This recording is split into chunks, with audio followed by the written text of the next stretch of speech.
What's up, VeeFriends? Hope you're all doing well.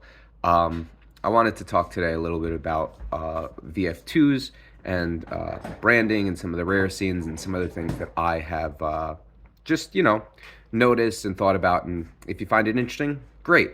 So, for those who know, there are 6 rare scenes. There are, in total, I think, there are about 75 total scenes. I'm not looking at the numbers right now. I know that that sounds a little bit imprecise, but whatever. I looked it up before, and now I'm just going off the cuff.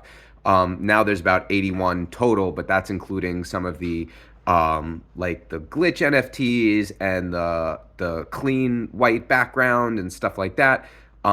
Really, there's about like 70 or 75 like branded backgrounds, meaning branded by VeeFriends and created by VeeFriends. So Jack NFT I'm not including because while the character is obviously VeeFriends, the glitch, the Jack NFT is a different brand.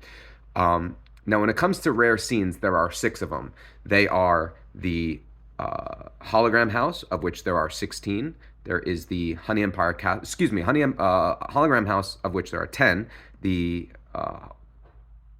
Honey Empire Castle, of which there are 16. Rainbow Planet, of which there are 30. Cynicism, of which there are 100. Interestingly, if you look at Cynicism, in the background, you will see Rainbow Planet, and if you look at Rainbow Planet, in the background, there is Cynicism.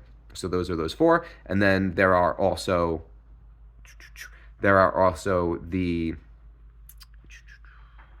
Underrated Underworld, which is underrated, and the Icy Ice Cave.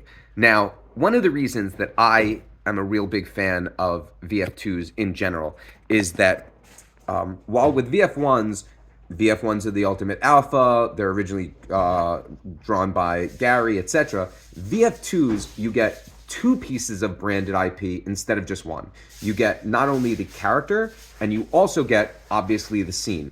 And it's very important to think about that because all of the branded IP was done with intention.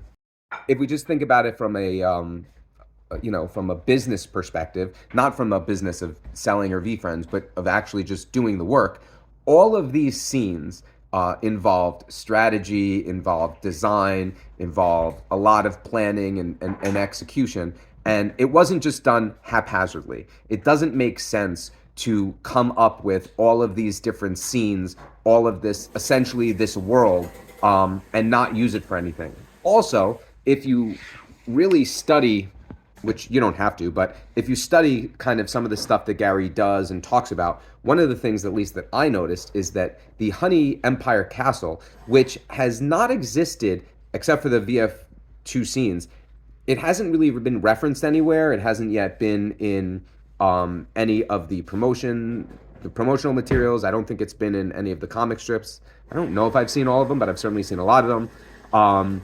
It really hasn't existed anywhere. And yet, a couple months ago, Gary mentioned the Honey Empire Castle in a podcast, which means that it was in some kind of talk or some kind of QA session, as a general, as a concept, as an idea of a good, positive thing. I forget the specific reference. I mostly just noticed the wording, which means to me that it is a specific idea within the VeeFriends community on the level of, honestly, empathy, compassion, patience, things like that.